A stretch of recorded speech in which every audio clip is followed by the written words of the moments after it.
Facebook, pingy pongy, pingy It's a golf hat. pongy, Facebook. This is for all our Brazilian listeners, Facebook. all three of you.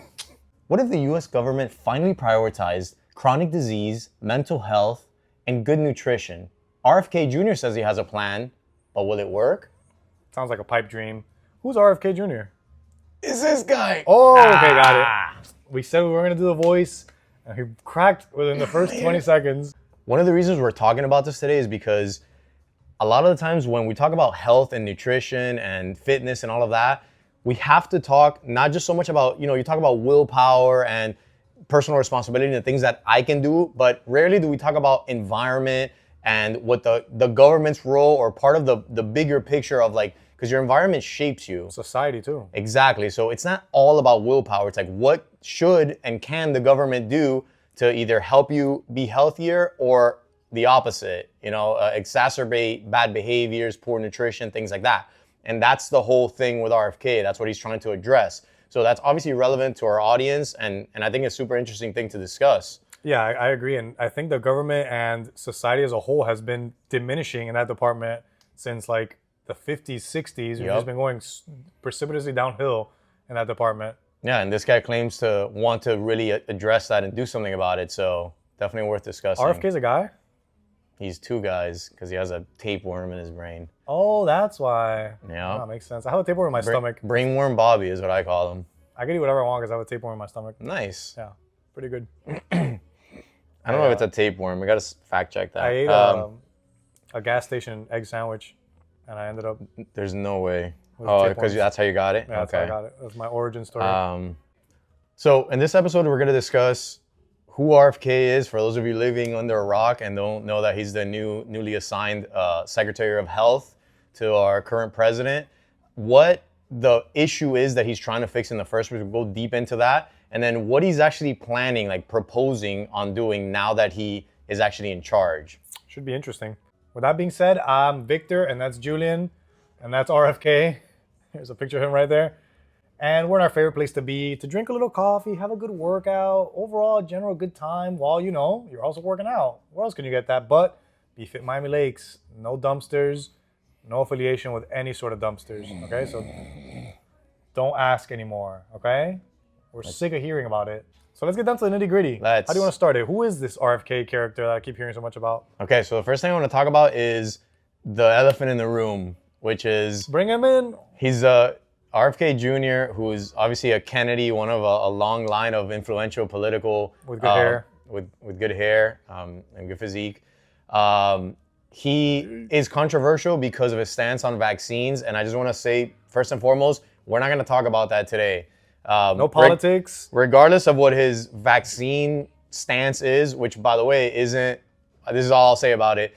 It's exaggerated. It's exaggerated as to he says we're going to ban vaccines. Vaccines are going to be gone. That's not what he said. But we're not going to talk about that because this is not a medical podcast. All I'm going to say is everything else that he wants to do is relevant to health, fitness, and the other things that we talk about in this podcast. So let's talk about that. If you want to talk vaccines, you're in the wrong one. Personally. Oh, snap. I hope YouTube doesn't flag this just because I said vaccines. Maybe they'll amplify us. Who cares? We should come up with a slogan, not a slogan. We should come up with another word for them. A secret word. V word? That's already taken. That's taken by something You else. vermin. Oh. So let's start with the first thing you said when we started all of this was the chronic diseases, especially in America. We know that I think something like 60% of Americans, like 6 out of 10 Americans, something like that, right, have a chronic disease. At least one, yeah. And 40% have two? Multiple. 2+. 2+. Yeah, it's safe to say that America is not doing too hot in the health department. Let's say if we were getting graded, I'd probably give us like a D+, C-. I'm being generous. D+ is probably... The funny thing is that we're in such a bubble when it comes to the fitness world because we train people that are invested in their health. They're trying to better themselves. We train, your wife is a dietitian. So we're in this circle that everybody's either trying to improve how they're eating or they already eat kind of well.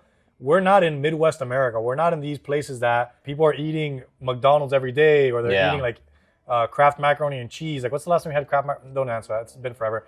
What's the, these highly processed foods, we're not really in that circle. But clearly, Yeah, I mean, the rest of America is. we always say you want to get a good idea of what America really looks like. Go to Disney World. Woo! Just look around and Just look around. You'll have a fun time. yeah. So This sadly, I think, look at the scooter line of people renting those scooters. if you look at somebody who's obese or overweight, you can rest assured that they have one of these chronic diseases. It's very rare that they don't. So either some sort of heart disease or type 2 diabetes or some sort of blood marker that's not, where it should be.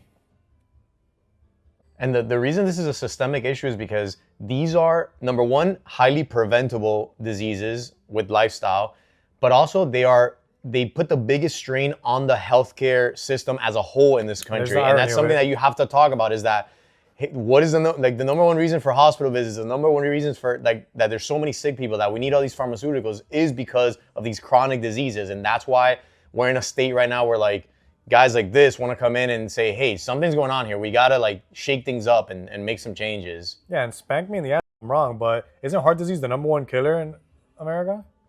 I think it still is, but... Can we do it anyway? No. Damn it. So RFK Jr. claims that all these diseases, or most of them, come from poor nutrition, sedentary lifestyle or lack of exercise, and then also environmental toxins and environmental factors. So he wants to obviously address that, but he also wants to have more transparency in the foods that we eat, the labels, holding a lot of these big food, big pharma, these people accountable for what they're giving the American people.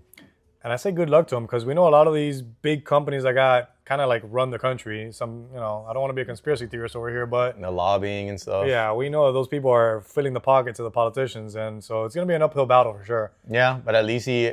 the fact that he's trying, no, and I agree with him 100%. And I think schools should be educating the kids on how to eat, how to work out properly. We're going to talk about all of that for sure. So it's definitely a systemic issue that we can improve on. Yeah, and you say that it's going to be an uphill battle, and I agree, but also the president is on his side. A lot of people in charge now are on that side. So yeah, and in that same vein, I think people are kind of over it, man. I think people are man, enough is enough. We've seen enough sick people. We've seen enough overweight people. We've seen enough of this, like we said, this chronic disease epidemic. And I think people kind of want to put a stop to that. So you're saying that we definitely agree with the initiatives, and you're saying that the majority of the population does too. I think people are turning to it. And the ones that don't, it's kind of that stubbornness of it's political. It's political, and it's that stubbornness of I know what I'm doing is wrong. I shouldn't be drinking a 2-liter Sprite a day, but I like it. I want to go over that later because I want to talk about one of his reforms, or one of the things he wants to do is ban. So let's say you're getting food stamps.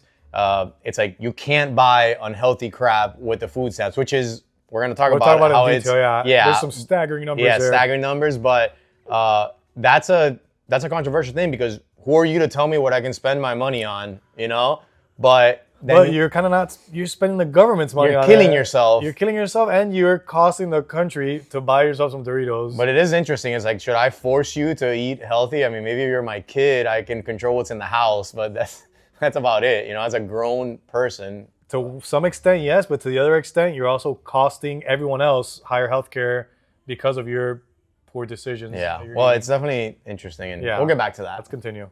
Damn, that lady has hella Gatorades in the trunk. Louis, too. Give us some, girl. Give me a Gatorade, girlie. Guys, what's your favorite Gatorade color? Color.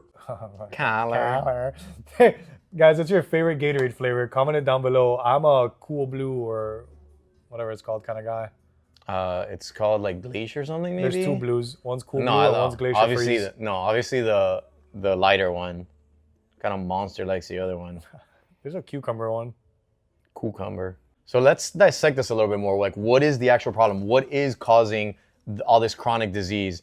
And for example, the government subsidizes the ingredients and the farmers and stuff like that are making the things that make ultra-processed food, right? So in other words, they're not subsidizing apples and broccoli crops. They're subsidizing soybeans and corn and things that are used. Corn syrup. Things that are used for that. Why? Because it's easy to mass produce. It's cheaper. So these things are actually getting cheaper, believe it or not, even with inflation and all that. Whereas healthy food is getting more expensive through the years. There's actually data to prove that. So it's government is literally spending money to make unhealthy food. That's one of the big problems. And that's a huge problem. And we know that the healthy crops usually tend to be a little harder to grow, so they take more time. So they're just investing in what's cheaper and what's easier. What's efficient. Yeah, which is sure, it's a solution. It's like looking at it. If you're looking at just numbers, how can I make these numbers more efficient? But what you're not looking at is the bottom line and what you're doing to the rest of the country. That I'm glad you said that because that's my theory on why we've been progressively getting unhealthier as a country. It's not so much like I'm not one of these conspiracy guys. Oh, they're doing it on They're purpose. doing it to poison us. You know, so the Yeah. pharmaceutical. That's the more insidious aspect is that people think that it's for the pharmaceutical company, so they can sell you things to fix you, even though we're the ones that made you sick, right? But yeah, I know there's a little bit of that. But to me, it's just more about There's a bottom line. corporations. Yeah. It's corporations. Hey, I can make this cheaper by using high fructose corn syrup and make it sweeter, and I don't have to use real sugar. I don't have to go through the cane I don't have to process import or none of that. anything. Exactly. So let me do that, and over the years, little by little, the foods that like our grandparents would recognize as that had 3 ingredients now have 16 ingredients. Yeah. They're all made in a lab. Yeah. So I think it's basically just the corporations trying to find more efficient ways to do things, and at the cost of our health. They're cutting costs. They're cutting longevity of how long these things take to process. Everything is being cut. Like we're funneling down to what's cheapest, what's most efficient, and ultimately it's not things It's that are like you healthy for said, us. it's very hard to do like if you wanted to like really grow good food and have like pasture raised animals and do all that, like it would be so much harder to do that on a takes time, it's nationwide expensive. scale. Yeah, like why do you think Wagyu beef costs so much? Like how it's raised, the amount of time it takes. If you do that with every cow, you're gonna be spending first of all a lot of money, and You it's need a gonna lot of take- land. Yeah. The operation would be insane. Or you're gonna be importing a lot, and we know now that importing is Yeah. Well, becoming an but issue. you're gonna trust other countries to do it for us? I don't know about that, but anyway. wow. This guy doesn't trust the rest of the countries, guys. Okay, food stamps. Poor people are forced into worse diets. I wouldn't say forced, but Spoon-fed, I would say though. yeah. So the issue with food stamps is that I read a report that 20% of the benefits are spent on sugary drinks, desserts, many ultra processed food. 20%, and $1.7 billion of that Soda. money on just soda. God, Right? it's so good. But it's one of these things that Fuckers. like this is a good argument. Is it? I can only afford to buy those things. That's a little bit of a cop out. Or is it? It's the more delicious, more addictive type of stuff. So of course, poor people tend to be more uneducated. Not so well versed in like health and fitness. So they're just gonna gravitate towards that. Before they know it, they're obese and have hypertension. And like I said, it's what you know. If you grew up eating Wonder Bread or like drinking Coke and eating McDonald's, it's what you know. You're not gonna be like, you know what? Let me try some zucchini It's also salad. sadly the American diet, which I think is embarrassing. Yeah, you go to an American buffet, it's like all hamburgers and French fries, everything fried. Yeah.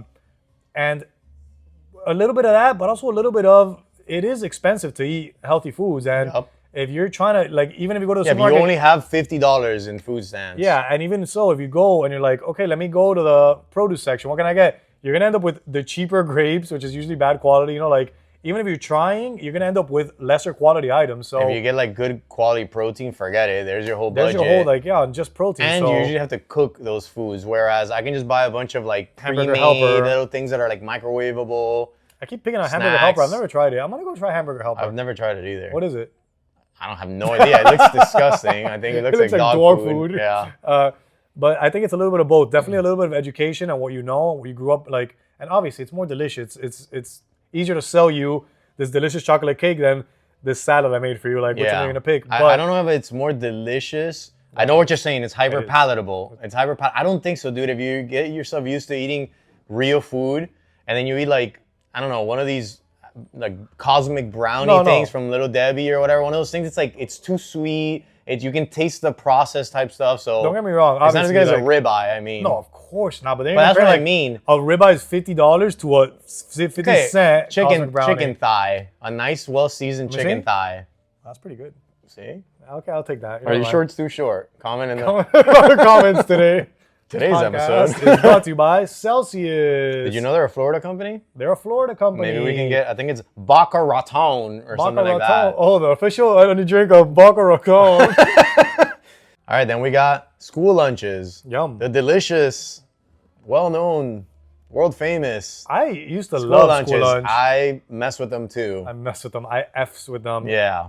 People are always like, oh, you eat school lunch? I'm like, Hell yeah. I Give love me those school lunch. nuggets. Give me the I'll smuggle a nuggets. few. I'm on a train on those You can nuggets. say it now. But for real though, it's laughable. The program, the national program that feeds over 30 million children, it's low in protein, it's hyper, processed.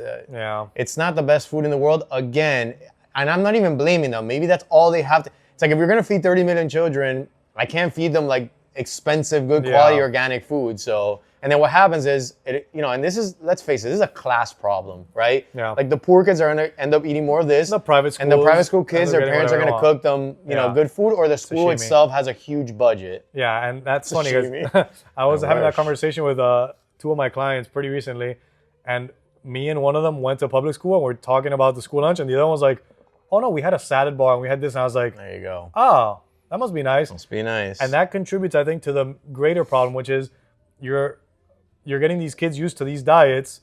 So when you get home, it's like, "Oh, do you want to eat a salad?" It's like, well, not really, because all I eat at school is chicken nuggets and pizza and mashed potatoes and like these super palatable foods. So you offer me that, or you offer me like a beet salad, I'm gonna probably take 1,000%. That's such a good point, because it goes back to culture, right? And that's why I made the comments about the American diet. And I think it's such a like when you think American diet, it's such a pathetic thing that like we have if you ask like a French person or somebody like they have an hot international, dogs, they have hot dogs, they have hamburger, that's it. It's like French fry. Yeah, it's crazy, or something like sugary and processed, and it's like that matters because what you grow up eating is what you're going to gravitate towards. And I feel sorry for these kids who grow up in these environments where like that's their norm. So to them, comfort food is like extremely unhealthy food. And yes, I know all the Latinos listening right now are like, well, our food isn't great either. Yeah, but you're eating rice and beans and pork. You're eating chicken with rice and beans. Like there's some nutrition there, and it's not so bad. And you have to cook.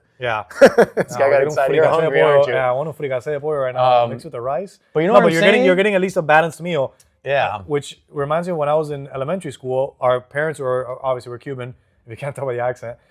They would always feed us, rice, picadillo, which is ground beef. And they would cook at home. They would cook at home.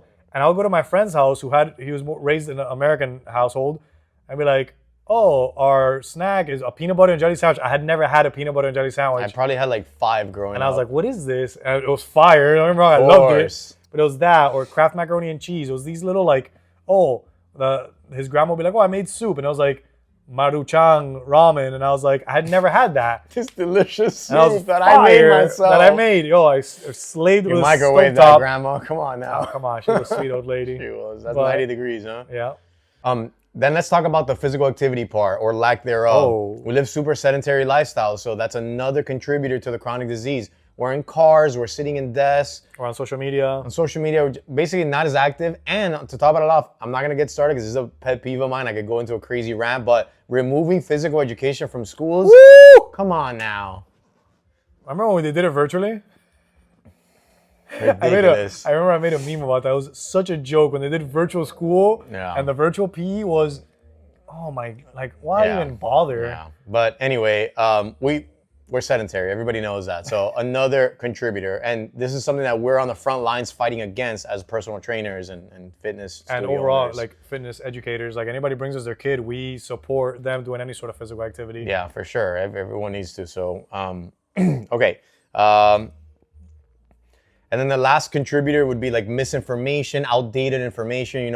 The food pyramid, for example, which I don't know if it's changed, but anybody who knows about nutrition knows that the food pyramid is like BS and it's outdated and stuff like that. But the general public doesn't. They still think that most of my food should be carbohydrates and like breads and whole grains and pastas and things like that. So again, it's like there's a lack of education. There's a lot of misconceptions that are still, related as truth by the government. We're talking like government things. Same with the BMI.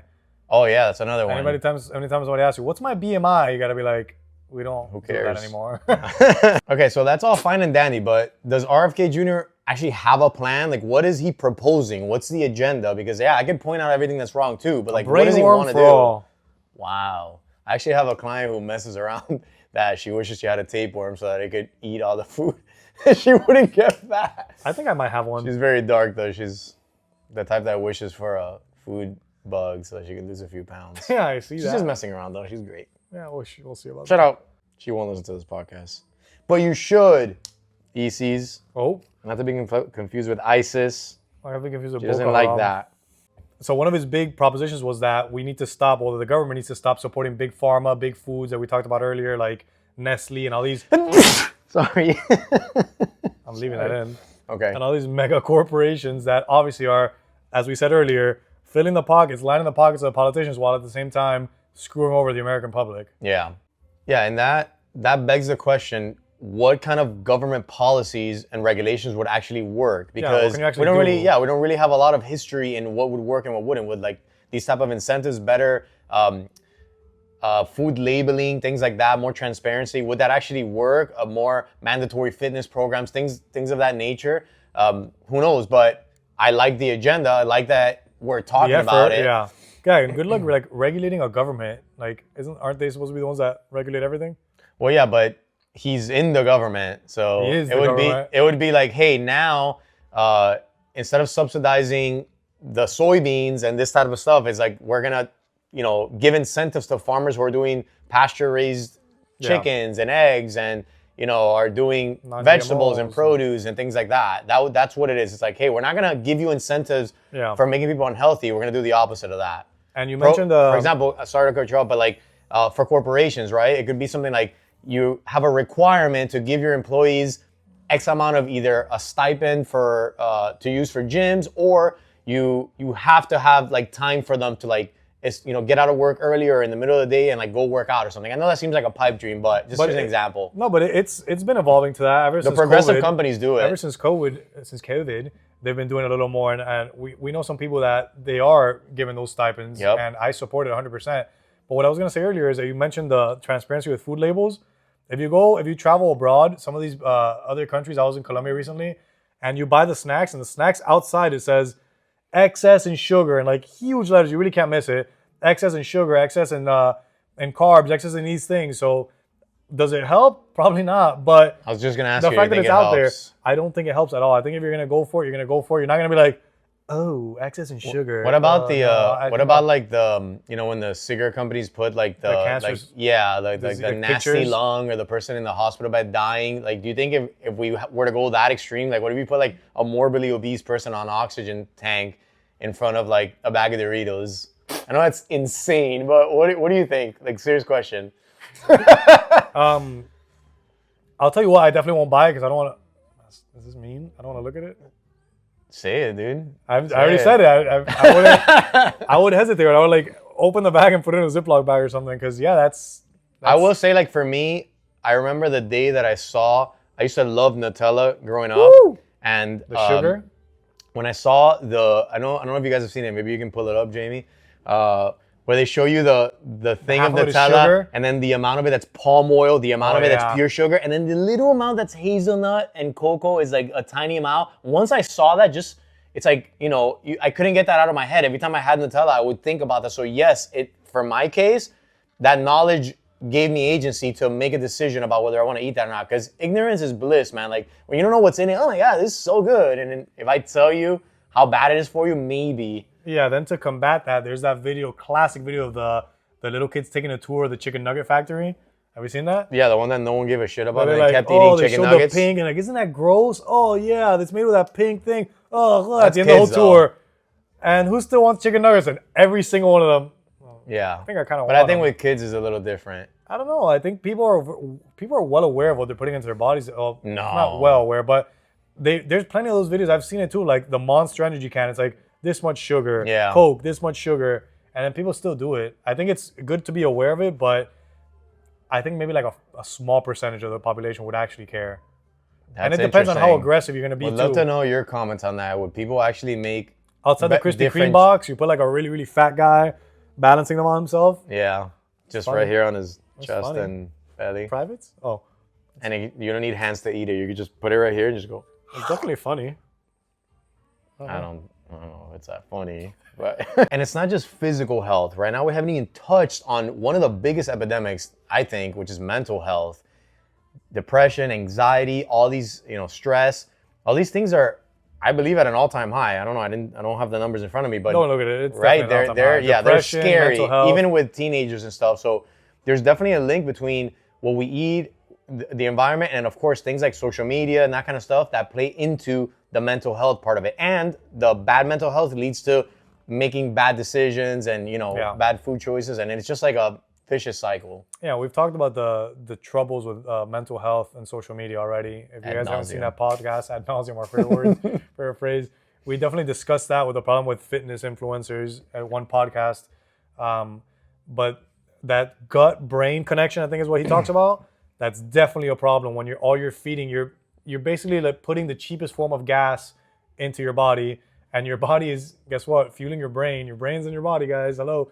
So anything you feed your body is basically what you're telling your brain, like, look, this is what it's like spoon feeding your kids Mountain Dew. They kind of both like feed into each other, the mental health and then what you eat, and then they affect each other. You feel better, you might make better choices, and then that's gonna make you feel better as well, or vice versa. A vicious cycle or a healthy cycle. Yeah, exactly. And then importantly, what RFK wants to do is he understands that there's a mental health crisis, but he wants to address the root of it as opposed to what we usually do in this country, which is here's medication. A pill. Yeah, here's a prescription pill. Here's something and then that's, I think, that the dangerous cycle that we've gotten ourselves into, that is the big industry of big food and big pharma, which is big food gets you sick, big pharma tries to fix you, right? And at least I give this guy credit for saying, can we talk about the root of the problem instead of, oh, you have this issue, here's a pill. Yeah. And somebody that's talking about, I think everybody in the fitness industry is excited right now because it's like we're talking about the things that we talk about. This whole podcast is about how exercise, eating healthy, plays a role in your physical sleep, and mental health. All these things plays a role, and it's like now we're talking about it at a national level, on a government level. So seems like. So let's talk about one of the biggest things that he wants to tackle, which would be food transparency and policy reform. The hell does that mean? The hell do those two words mean? I'm just reading them off of here. Polio? String cheese? No pause? Let's give some examples. The US allows a lot of additives and ingredients in food that are straight up banned in other parts of the world, specifically Europe. Like Europe has a way more progressive and health conscious standards. And for whatever reason, we don't. We just like, put it in there. This dye, this thing, there's no research, but just throw it in there. So one of the main things would be, should we be allowing these things? Is there any research? Like, let's at least eliminate the ones that we know are not good for us, and then the rest, maybe have more rigorous testing before we allow companies to just put whatever sweetener they want in there. Before they put Red 40 on my shit. Red 40? What is that, a football play? I'm done. Guys, I'm done. An American football 52, play? I'm done. See ya. I think one of the problems too, and something he talks about, is the misinformation and the labels that they're putting on food nowadays, and how people can be so unaware kind of what exactly they're eating. I love that, and it's one of the things that I love talking about and teaching and educating our clients, and we just did a challenge and I talked about this, is that you guys got to understand, companies are trying to sell things. I know, crazy idea, right? So their marketing reflects that. Their marketing is not going to say, this thing's going to kill you if you eat too much of it. As a matter of fact, it's going to say gluten-free, even though the product has no business ever having gluten to begin with. Or it'll say something that's on purpose misleading because it wants you to buy the product. It could say, I don't know, low carb, or it can say keto friendly, or it can say whatever type of, that's going to change, right? Because they get better and better at it. And it's on purpose, it's misleading. 0 grams of sugar. And it's like, okay, what the hell else is in there? Yeah, how is it so sweet? Why does it taste so good? So then it's up to you. I'll give you an example. During the challenge, I was buying peanut butter, right? Something very simple. And I was looking at all the options, and something said fit butters. And I was like, oh, fit butters. It has the word fit in it. That must be a healthier peanut butter. Marketing is what it Genius. is. I turned it around and it said high protein. I was like, awesome. Man, more protein? Let's go. Because that's all you got to do to get me. So I turn it around and it has like 20 ingredients. I don't recognize half of them. 7 grams of protein. I pick up another one that says 100% peanuts. Turn it around, 1 ingredient. Peanuts. Wow. I look at it, 7 grams of protein, 7 grams of protein. More protein Straight up than what? lie. Yeah. Straight up lie. You're telling me it's high protein, you have the word fit in it, but really it's just a bunch of ingredients that you don't recognize, and just clever marketing. Again, as a consumer, of course, a personal trainer, a nutritionist would do that, but you think the average person is gonna go and look at, if it says fit, if it says gluten-free, oh no, but it's healthy, right? It says keto-friendly. But never did they say higher protein than all the other ones. It just said high in protein. Which They could argue that it Yeah, it's is, pretty and that's high the thing. protein, Everything that yeah. they say, they could argue that. Everything yes. is like, yeah, but also like One of the no. now that we're on the topic, one of the biggest harmful things that happened in the last like 2 decades is that we had this scare about fat, right? Fat in food, and companies started Not in people. not in people. That hasn't scared us enough scared yet. us yet. And we started having all this fat-free this, fat-free yogurt, fat-free milk, fat-free this. What do they do instead? Because fat makes things taste good. So you remove the fat, you have to add something, or if not, it's gonna taste horrible. Yeah. So what did they add? Sugar and sugar additives. So now you have this fat-free yogurt, which I don't want that. Yeah. I want I want the my real fats. fat I want my yogurt. healthy So I fats buy all too. my dairy full fat. Yeah. But people didn't realize that, and they fell for the whole fat-free. See, you know how many clients I've had through the years are like, but it's good, right? It's fat-free. I get the skim milk. I get the this and that. It's like, no, you got it all wrong. Sadly, you've been duped you've again. been duped. Same with all the styles of milk. Look at the past like 20 years. All the different, like, we have oat milk, almond milk, silk milk, lactate milk, Yep. all these milks, and it's like, oh, but I'm doing oat milk. That's healthy, right?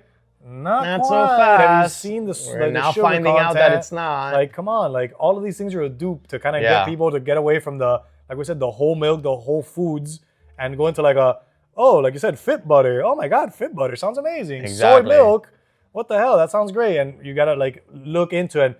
It's true what you said. It's not so easy as right in the front, like you gotta do your due diligence. Yeah, and also who has the time for that? You're gonna every ingredient you buy, you're gonna turn it around, look for the ingredients, put it on the little app to tell you to grade you.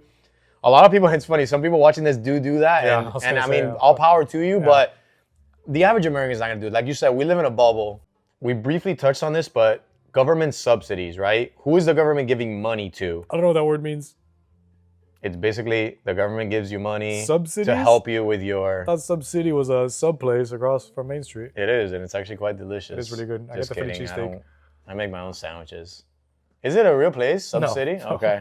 I make my own sandwiches. If you do want a good place, check out Frankie's in Hialeah. That is a really They good just place. won best Sandwich? sandwich. Yeah, I think I don't know if in Miami, but it's a darn good sandwich. It's really good. It's also family operated. You know, we support the people that support us.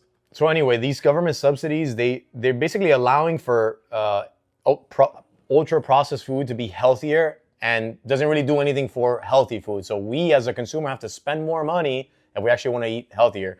Really cool statistic. That's I mean, it's a horrible statistic, but pretty cool. from a study found that the price of soda had dropped 33% since 1970. Isn't that crazy? Of course, relative to inflation. Of course.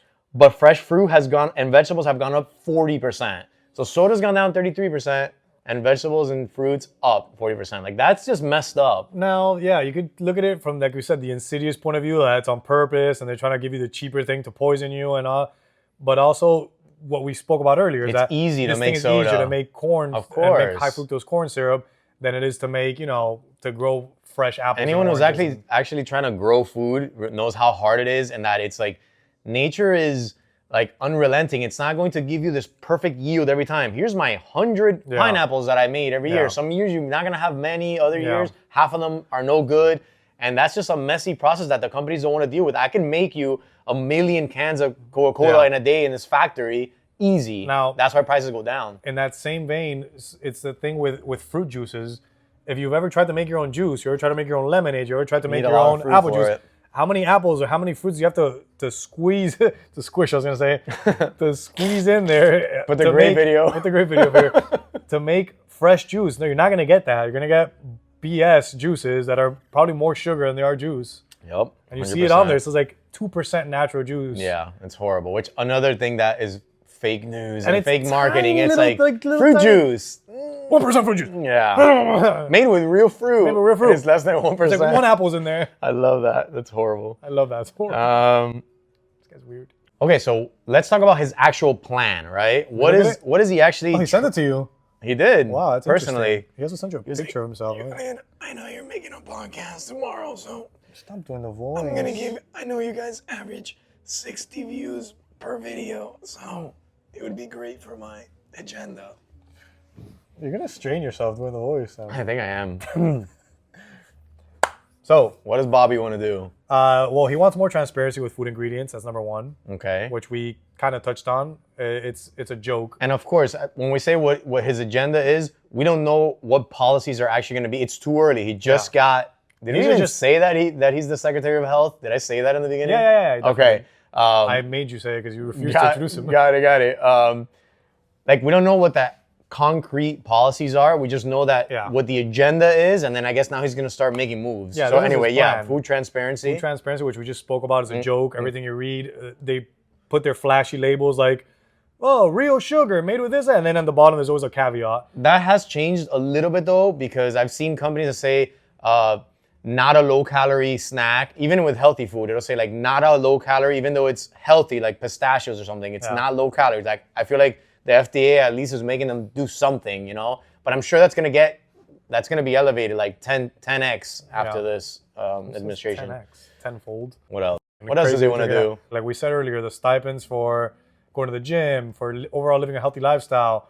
I would say maybe to go get checkups more regularly than people already do. Yeah, that's a good one. To go see a dietitian as opposed to just sending you straight to the hospital every time you get a little something. Maybe like mandate like the Department of Education to mandate physical activity classes. And to, instead of making health class a freaking joke, make health class actually educate you about your own health, not just like how to put a condom on and these things that health classes try to teach you. Yeah, my health teacher in high school was, I'm not going to say the word. My health teacher was obese. Clinically obese. Mine too. Yeah.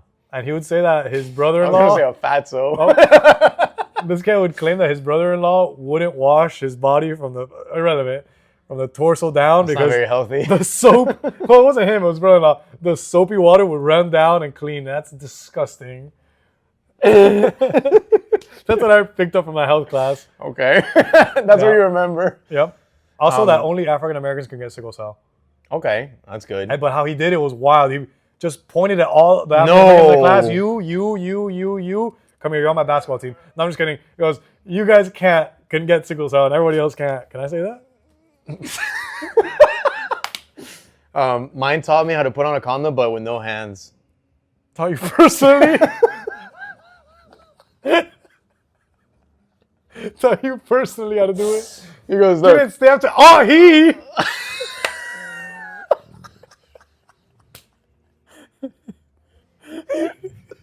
He goes. That's another episode of the B-Fit Brothers. He goes, watch.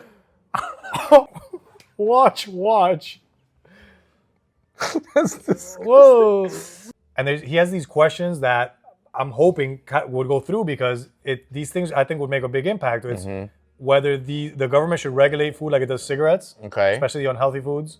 Should grocery stores and these big food companies require the labeling to be more transparent? Should that be a requirement as opposed to just a friendly suggestion that it is now?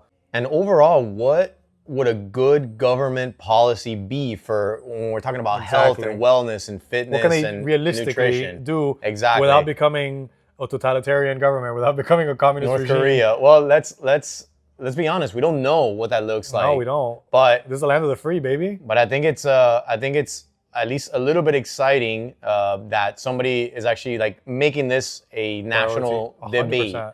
I will say though, this is gonna go against everything No, you just did that to me. Sorry. I will say that, and this goes against everything we just talked about, is that at the end of the day, I don't really care what the government is doing. Personally, I don't care because you're in control of your own household. Absolutely. Sure. I'm in control of my own health, and you can't delegate that responsibility to the government.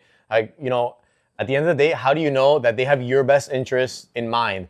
They could or they could not, but I'm not going to outsource that. No. I'm going to take care of that myself, and that's what we teach our members, our clients, our kids. So regardless of what this guy does or doesn't do, it's still your responsibility. And honestly, 100%. If you're listening to this podcast, I don't really have to preach. I'm preaching to the choir. You're already in our quote unquote our team. You're probably looking for healthier alternatives to food that unfortunately we grew up liking. You're looking at labels. You're exercising. You're probably meal prepping your kids or cooking. Yeah. So really, those are the only actionable steps we can take: is being aware. Well, I think also. Sorry, go ahead. I'm sorry. No, go ahead. Too much caffeine right now, but I would say that beyond your own little tribe, which would be like your family, is like getting active in like your community, right? whether it's your school and, being part of those boards and stuff that like gives incentives to people to teach, to have a physical education. I had a member approach me today and said, hey, would your trainers be willing to go and teach her son plays soccer, go once a week and do like strength and conditioning, like proper strength and conditioning for these kids. I like that kind of stuff. I think that you should get involved in your community because it starts with you, your family, community, and then it gets broader and broader. And I like the fact that she understands the importance of that, how it's going to help her son not only in soccer and all the other teammates too. It's not a selfish thing for just her son. For sure. For the whole team. It's going to help them not only in soccer, but the rest of their lives. 100%. So, yeah, I just wanted to make sure we get that clear. Yeah. Should have probably said it earlier, but yeah, it's still your responsibility. So what do you think? What do you think about RFK Jr., his agenda? Not politically. Not politically and not emphasize it the enough. V word. Vagina? Are you excited about it? Are you Indifferent, skeptical? skeptical? That's the word I was looking for. Comment below. I think this is a good conversation to be having right now. And at least I'm excited to see what's going to happen while also being indifferent in the sense that I'm still going to do my own thing. No, definitely. But I think it's very selfless of us to be interested in this because it's not for us. Yeah. It's for the rest of America. For it's sure. for the rest of the world, really. Because America's in the forefront of so many things, yet we're laughable in the health department. I feel like that's such a such iffy ground. So I think it's exciting to see the rest of the country kind of follow suit and join this healthy and fit tribe that we like to be a part of. Maha. Make America healthy again? It actually was healthier at one point, so that actually makes sense. We're smoking cigarettes and coffee for breakfast. Hell yeah, let's go. Let's go back to cigarettes and coffee for Bring back breakfast. cigarettes. I think that's what we really. Yeah, I think that's the whole The conclusion of yeah, today. right here it says bring back Bring final back- call to action. If you like this episode, bring back cigarettes. What was the was it speed that housewives were addicted to in the 50s? It was like straight up speed. Yeah. The diet pills were speed. Yeah. So bring back back speed. speed. That's a good one. And also, while you're at it, bring back Quaaludes. Hell yeah. Well, Well, oh guys, Bring that back was- speed. Yeah, bring back speed is a great way to end this. Another episode of the Fit Fit Brothers Podcast. That's gonna be how we do it every time now. Okay. See you guys. Enjoy those brainworms that we just put into you. What is speed? Speed's the name of the game. It sounds cool as hell. Like if you're a kid, Hell yeah, I You want wanna to be do on speed. speed? Hell yeah.